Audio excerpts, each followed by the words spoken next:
Então, novamente, boa noite, né? Seja bem-vinda, colega Laísa, colega Juliana, colega Edinã, colega Larissa, colega Ana Clara, colega Júlia, né? Este professor agora vai revisar a retomada dos estudos, responsabilidade administrativa e responsabilidade civil. Depois vou entrar no tema, né? Responsabilidade penal ambiental.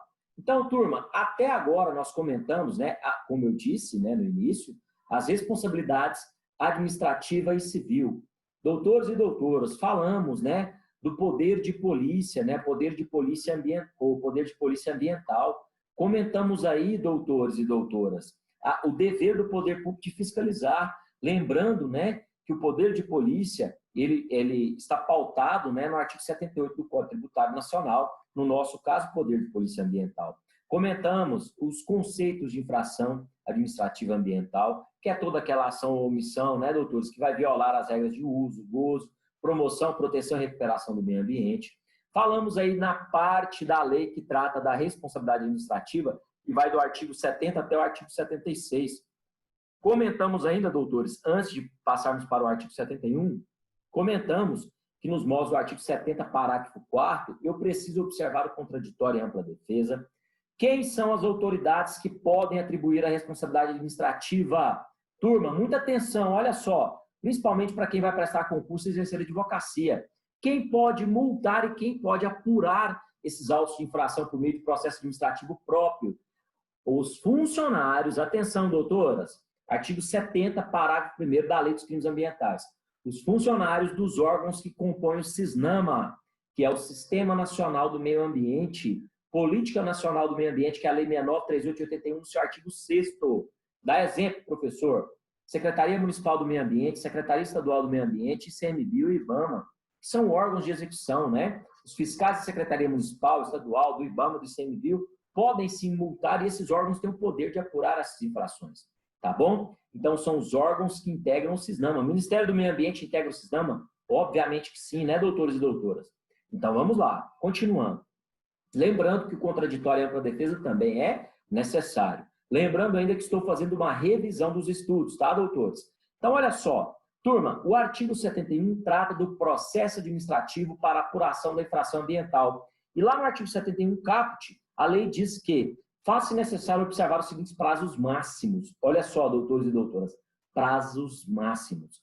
De novo, viu, Edinã? Olha o entendimento do professor. Atenção, para quem for estudar, aprofundar os seus estudos, atenção no que eu vou dizer agora. Vocês vão encontrar parecer dizendo que, ou pareceres dizendo que esses lapsos temporais da Lei dos Crimes Ambientais, que é uma legislação penal especial, na parte que trata da apuração da infração ambiental, que é no artigo 71, esses lapsos temporais poderão ser dilatados. Turma, legislação penal especial regulando ou regulamentando o processo administrativo que é próprio para apuração da infração ambiental. Legislação penal especial. A própria lei diz prazos máximos. Eu não concordo. Entenderam agora? Certo, pessoal? Eu entendo que tem que se aplicar a lei, sob pena de nulidade do processo administrativo, bem como do auto de infração. Tá bom? Continuando aí. Então, o artigo 71, turma, ele apresenta prazos, né? E esses prazos, de acordo com a lei, lá no caput do artigo 71, na parte final, são prazos máximos. 20 dias para o infrator oferecer defesa ou impugnação contra o auto de infração, contados da data da ciência da autuação. Então, eu tenho 20 dias para apresentar a minha defesa ou impugnação, a partir do momento, né, que eu tomei conhecimento da autuação. O órgão competente tem 30 dias para julgar, a autoridade competente tem 30 dias para julgar. Tem que julgar esse auto de infração dentro de um prazo de 30 dias, contados da data da sua lavratura, apresentada ou não a defesa. Tá? Bom, e se não, obviamente, né, se eu for obrigado a pagar se a minha defesa não prosperar ou impugnação, eu tenho mais 20 dias para recorrer dessa decisão à, obviamente, instância superior do Sistema Nacional do Meio Ambiente, que é o SISNAMA. E se não der certo, obviamente, eu tenho 5 dias para pagar, contado do recebimento da notificação. Então, a forma de memorização que eu mostrei na aula, né? 20, 30, 20, 5. Tá bom? Turma, lembrando que quando falamos desses prazos, né? Nós temos aí a súmula 467 do STJ, né? Que observa que a pretensão da administração pública para a execução, tá? Será de 5 anos, contados do término do processo administrativo. Já o decreto número 6.514, lá no seu artigo 21, que trata também, né, doutores e doutoras, da prescrição, lembrando que no artigo 21 do decreto 6.514, que regulamentou a lei dos crimes ambientais, ele elencou o quê? Prescreve em 5 anos a ação da administração pública, né, visando, objetivando o quê? Apurar a prática de infrações contra o meio ambiente. Contada da data da prática do ato, ou no caso, né, turma, de crime ou infração permanente, ou continuada do dia em que tiver cessado a infração.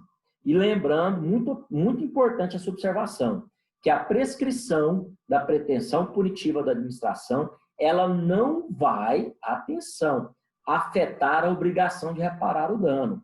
Uma é a prescrição da pretensão punitiva no que tange a infração administrativa, a outra é a obrigação de reparar o dano, certo? Tranquilos? Então vamos lá. Turma, tranquilos, pessoal? Então citei, tá, para os colegas que estão anotando, a súmula 467, bem como combinado com, ou a súmula 467 trata da pretensão, né, para execução da multa, que tem um prazo de 5 anos depois que o processo administrativo termina. Já para apurar esses fatos é de 5 anos contado da ciência, conforme eu disse no artigo 21 do decreto 6.514, que regulamentou a lei dos crimes ambientais. Tá bom? Tranquilos? Lembrando que está um pouco mais rápido, porque o professor está revisando. Pessoal, ainda comentei com os senhores o artigo 72. Preciso fazer algumas observações. Artigo 72, pessoal, trata, né, das infrações por dano ambiental. Lembrando que as infrações elas têm início com multa, né? Ela tem início, perdão, com advertência. E eu tenho que levar em consideração, para aplicar o artigo 72, o artigo 6º da lei, né? Artigo 6º da lei, vai lá no artigo 6º. Para a imposição e gradação da penalidade, a autoridade competente observará. Então, o nosso legislador diz o seguinte: a autoridade competente observará, não falou quem. A autoridade competente tem que observar a gravidade dos danos, os antecedentes do infrator e o poderio econômico dele no caso de multa, tá? Lembrando que o artigo 72 tem início com advertência, depois a multa simples, depois a multa diária. Professor, eu preciso seguir essa ordem? Já falei. Não. Em que pese, vamos lá de novo, hein? Turma, atenção, não é que o professor não concorde com os colegas, não, muito pelo contrário. Eu sempre comento posicionamentos e lanço o meu entendimento. Tá certo, turma? Tranquilos? Mas quando é uma questão divergente que cai em concurso, principalmente muito cobrado em concurso, eu sempre falo, olha, se cair em concurso, responda da seguinte forma. Igual quando eu falei lá do status dos tratados internacionais ao serem incorporados no Brasil. O que eu disse? Eu gosto muito da corrente do professor, do nosso ministro Celso de Mello. Porém, se cair em concurso, vocês vão marcar que é o quê? Supra legal, tá acima das leis, porém abaixo da Constituição, de acordo com o STF, o entendimento do STF. Não foi assim? Quando falamos lá das conferências internacionais em prol do meio ambiente. Voltando para a nossa aula. Então, o artigo 72, ele tem início com advertência, multa simples, multa diária, a apreensão dos animais, produtos, subprodutos da fauna, da flora, instrumentos, petrechos, equipamentos, veículos de qualquer natureza utilizados na infração. Está utilizando uma lancha, pode apreender? Pode, em decorrência da infração, não estou falando nem de crime, tá? Lembrando que o artigo 72, inciso 4, é combinado com o artigo 25, né, que trata da apreensão, de doação, de destruição do produto, né, que é garantida a sua reciclagem. Depois, falamos no 72 da destruição e utilização do produto, combinado de novo, lembra lá, dá uma olhada no 25. Suspensão de venda, fabricação do produto, embargo da obra ou atividade. Turma, suspensão parcial ou total de atividades e voltando no inciso 8, demolição da obra. Quando falamos de demolição da obra, tá, doutores e doutoras, demolição é em último caso, tanto é que a lei possui o artigo 79A, que trata do termo, né? E este termo, ele visa o quê, doutores? Esse termo, ele visa, né, nada mais, nada menos do que adequar a conduta daquele que está agindo em desacordo com a legislação, né? Lembrando que esse termo de compromisso, ele tem força de título extrajudicial, tá bom? Então, a demolição da obra, doutores e doutoras, do inciso 8 do artigo 72, será somente em casos extremos, irregularidade insanável, perigo à saúde pública ou grave dano ambiental, tá bom?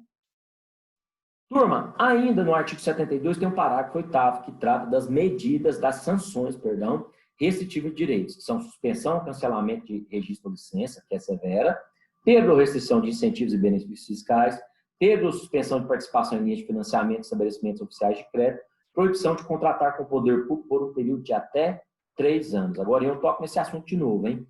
Proibição de contratar com o poder público por um período de até 3 anos. Doutores, lembrando que eu estou revisando, faço questão de revisar, hein?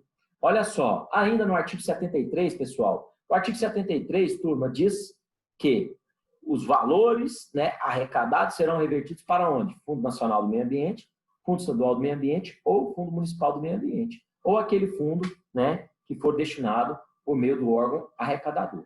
Ainda no artigo 74 da Lei de Crimes Ambientais, temos a forma de mensurar a infração administrativa, né? Que a multa terá por base, unidade, né? Hectare, metro cúbico, quilograma, né? Ou outra medida que for pertinente. Extração irregular de areia, metro cúbico. Extração de minério, quilo, quilograma, toneladas, né? Desmatamento, hectare e assim sucessivamente, beleza? Lá no artigo 75, que eu comentei demais, fala dos valores, né? As multas têm início com R$50 e vão até 50 milhões de reais.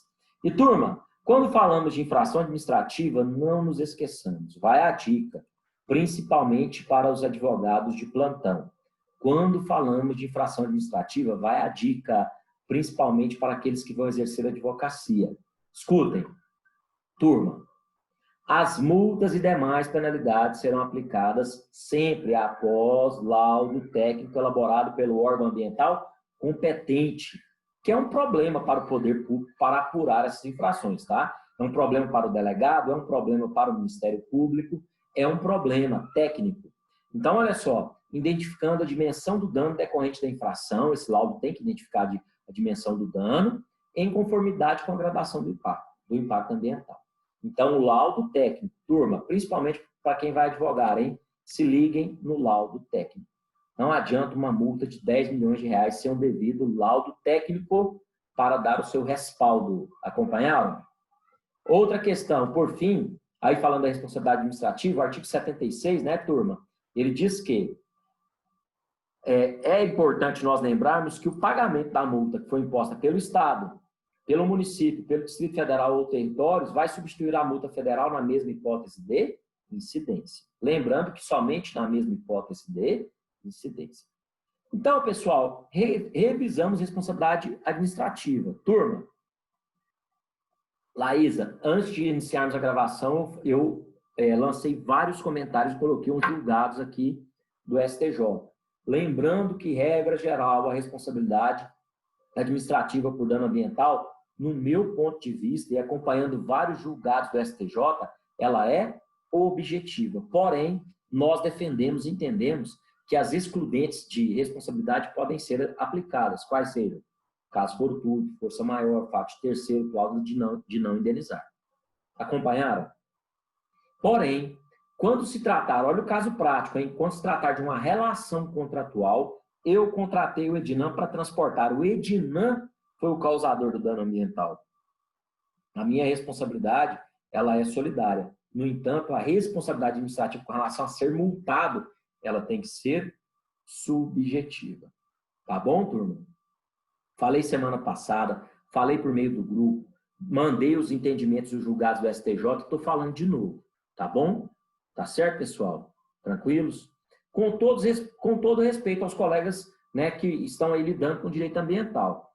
Com todo respeito a advogados, com todo respeito a delegados, a promotores, a juízes, obviamente, né? E com todo respeito aos colegas doutrinadores. Este é o meu entendimento. Eu entendo que a responsabilidade administrativa por dano ambiental, regra geral, é objetiva. Professor, aplica-se as excludentes de responsabilidade? Sim, entendo que sim, tem que aplicar. Mas na relação contratual, ela tem que ser subjetiva, tá bom? Tranquilos? Eu tenho que analisar se aquele que contratou contribuiu para o dano e como ele contribuiu. Tranquilo, turma? Que foi aquele caso prático que eu passei, tá? E foi a decisão do STJ, tá? O colega Edinam, inclusive, acompanhou lá na palestra. A decisão do STJ do ano de 2019 foi justamente daquele caso que eu passei. Justamente daquele caso. Tá bom? Tranquilos? Então, vamos lá. Turma, agora responsabilidade civil por dano ambiental. Como sempre estou revisando, depois falo agora, que é tema de hoje, responsabilidade penal. Porém, vou revisar responsabilidade civil por dano ambiental. Pessoal, quando falamos aí da responsabilidade civil por dano ambiental, é importante observar que o princípio do poluidor pagador é o fundamento principal, né? Lembrando que eu preciso recuperar, eu preciso reparar o dano, se não for possível, eu tenho que pagar por isso, poluidor pagador. Lembrando também, doutores, poluidor é todo aquele, pessoa física ou jurídica, de direito público ou de direito privado, que direto ou indiretamente causar dano ambiental. Está lá no artigo 3º da Política Nacional do Meio Ambiente, tá bom? Então, olha só, doutores, lembrando que o artigo 14, parágrafo 1º da Lei 69.381, que é a Política Nacional do Meio Ambiente, ele trata aí, né, da responsabilidade objetiva. Quer dizer o quê? Aquele que gerou um dano ambiental, independentemente da existência de culpa, ele será obrigado a reparar esse dano, tá bom? Portanto, doutores, a responsabilidade civil por dano ambiental, ela será objetiva, tá bom? Vou repetir de novo. A responsabilidade civil por dano ambiental será objetiva. Professor, qual a teoria adotada? Adotamos a teoria do risco integral. Para a teoria do risco integral, acompanhe.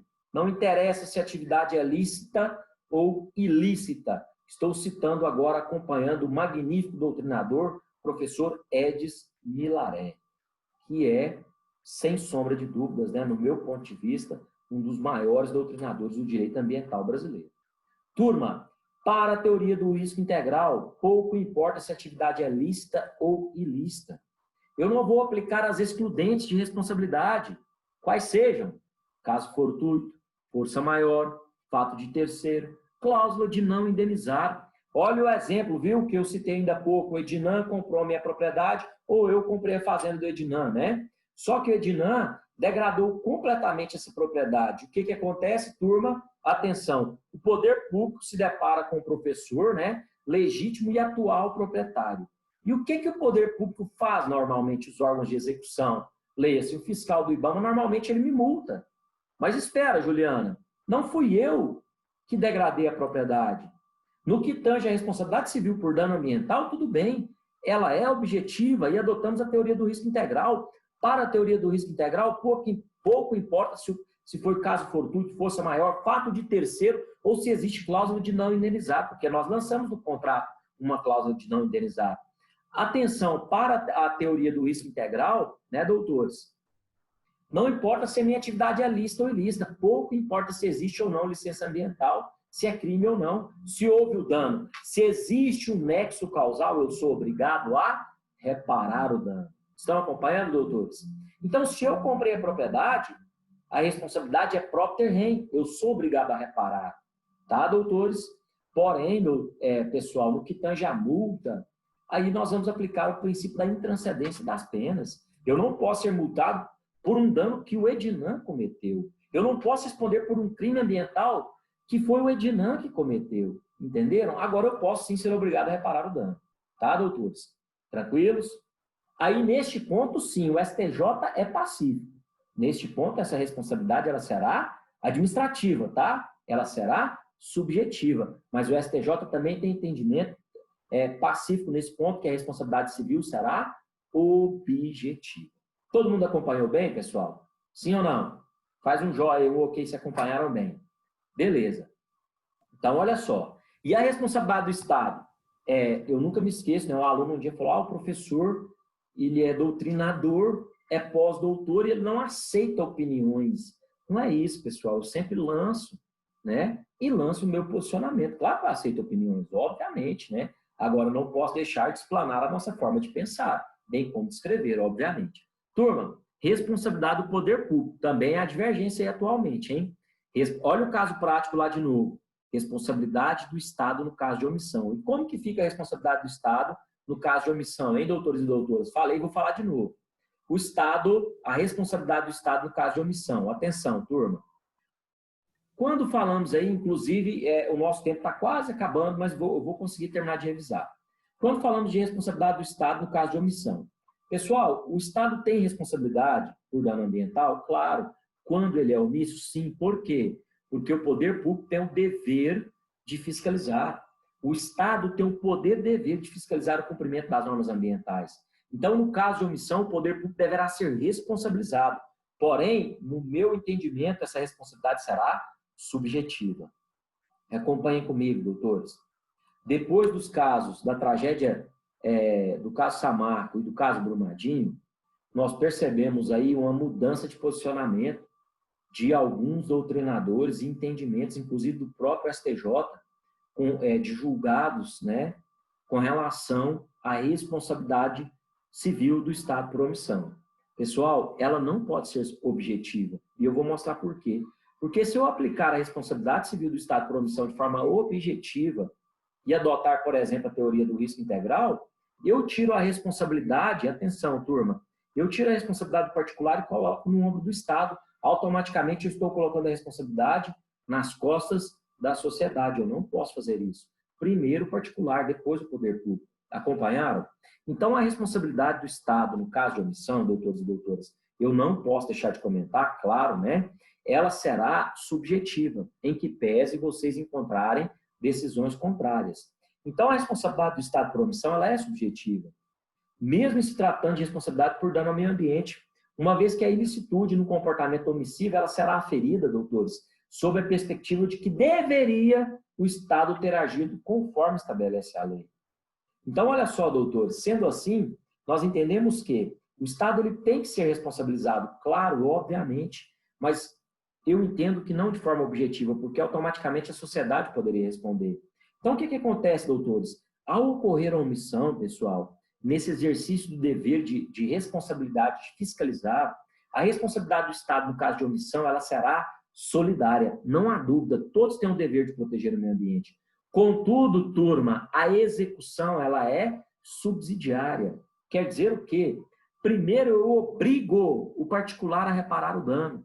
Se o particular que cometeu o dano não reparou o dano, eu vou obrigar o poder público a reparar este dano. Por quê? O poder público simplesmente foi omisso, deixou de fiscalizar. Então, a responsabilidade civil do Estado por omissão, ela é solidária, tá? No meu ponto de vista, ela tem que ser subjetiva, contudo, a execução, ela será sempre de forma subsidiária. Quer dizer o quê? Primeiro é o alcance particular, depois o poder público. Agora, se eu aplicar a responsabilidade civil do Estado por omissão de forma objetiva, eu não preciso alcançar o particular, acompanharam? Eu posso, sem sombra de dúvidas, obrigar o poder público, né, de forma direta a reparar o dano, porque a responsabilidade é objetiva. Entenderam agora o meu raciocínio? Tranquilos, pessoal? Inclusive, há muita divergência, tá? Professor, mas no caso, se fosse adotada a responsabilidade objetiva do Estado, poderia se valer da ação de regresso contra o particular. Você não acha que ia ser mais benéfico em prol da coletividade? Ah, tá, tudo bem. Só que aí vai se valer da ação de regresso em desfavor do particular. Só que o particular não reparou o dano. Espera. Aí, nesse caso, quem vai sofrer o dano? Atenção, eu entendo. Olha só, o seu pensamento, Ednan, é o princípio, né, da máxima proteção ambiental. Com base nesse princípio, sim. Agora, eu não posso deixar de observar, doutor, enquanto professor de direito ambiental, mesmo sendo advogado, eu não posso deixar de observar os dois lados. Primeiro, eu tenho que alcançar o particular, meu querido. Quem cometeu o dano tem que reparar o dano. Em que pese o poder público ter sido omisso, eu concordo. Mas olha só, somente depois que o particular não tiver condição nenhuma de reparar o dano, aí sim o poder público é obrigado a reparar, e mesmo assim ele tem direito de regresso, de uma ação de regresso, né? Que não terá êxito, né? Porque se o particular não teve condição nem de reparar o dano, qual a condição dele em ressarcir o poder público? Entendeu agora? Esse entendimento, entendi, professor, inclusive, é um entendimento, né? Hoje eu poderia dizer que é um dos entendimentos que está aí, né, no alto nível do direito ambiental brasileiro, tá? Certo. Tá bom, doutores? Tranquilos? Sossegados? Ok? Alguma dúvida? Não vou revisar mais. Responsabilidade administrativa e civil já revisei 2 vezes. Acabou. Agora só falo da penal de agora em diante. Alguma dúvida? Bom, pessoal, então olha só. Professor, Fala, doutor, pode perguntar, mas no caso, Mano, pode falar. No caso do parágrafo 1º do artigo 70 da Lei de Crimes Ambientais, se porventura um auto de infração for lavrado por uma pessoa incompetente, por exemplo, um servidor do município que foi designado para atuar na Secretaria de Meio Ambiente, mas que não deveria estar nessa pasta, entendeu? Então, não está vinculado ao CISNAM e tal. Esse ato estaria viciado? Tá, vamos lá, doutor. Aí nós vamos ter que analisar na prática. Por exemplo, ele é um servidor público, está exercendo o cargo de fiscal municipal, em que pese, né, bom, vamos ver se eu entendi. Ele é de outra pasta, está lá. Então, se ele for fiscal do município, fiscal ambiental,